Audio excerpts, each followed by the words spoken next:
Now, open the Extensions tab here. Here in this box, search for Live Server.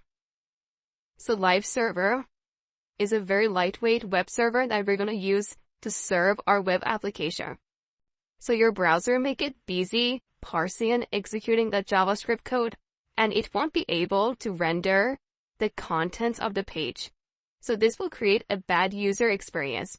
Your user looks at your web page, it's white or blank, while your browser is busy parsing and executing your JavaScript code. So that's reason one. The second reason is that almost always the code that we have in between script elements needs to talk to the elements on this web page. For example, we may want to show or hide some elements. So by adding the code here, at the end of the body section, we'll be confident that all these elements are rendered by the browser. Now, there are exceptions to this rule. Sometimes you're using third-party code that has to be placed in the head section. But these are exceptions. As I told you before, as a best practice, you should add your JavaScript code at the end of the body section. Now here, we're going to write the same code that you wrote in the last lecture. Console.log hello world. But we're going to talk about this in a little bit more detail. What we have here is a statement. A statement is a piece of code that expresses an action to be carried out. In this case, we want to log a message on the console. All statements in JavaScript should be terminated by a semicolon. What we have here in between single quotes is called a string. A string is a sequence of characters. Now in JavaScript, we also have this notation. We can add 2 slashes, and this represents a comment. So here we can add some description to our code, and this description is ignored by the JavaScript engine. It's not executed. It's purely for documenting the code when you want to explain to other developers why you have written this code this way. You don't want to explain what the code does because that should be clear in the code itself. So here I don't want to write something like logging something on the console. That's so obvious in the code, right?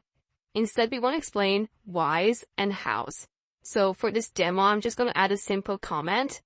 This is my first JavaScript code. Now save the changes. Back in the browser, we need to bring the console back up.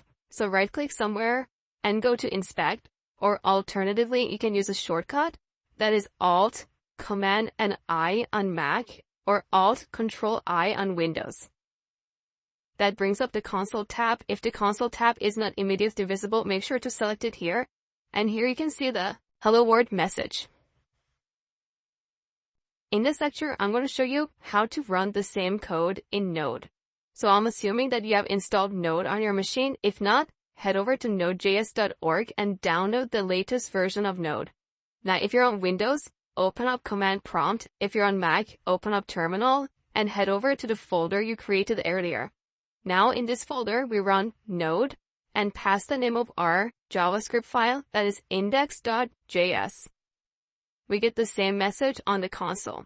So you can see Node is a program that includes Google's V8 JavaScript engine. We can give it a piece of JavaScript code and it will execute that code for us, just like how we can execute some JavaScript code in a browser.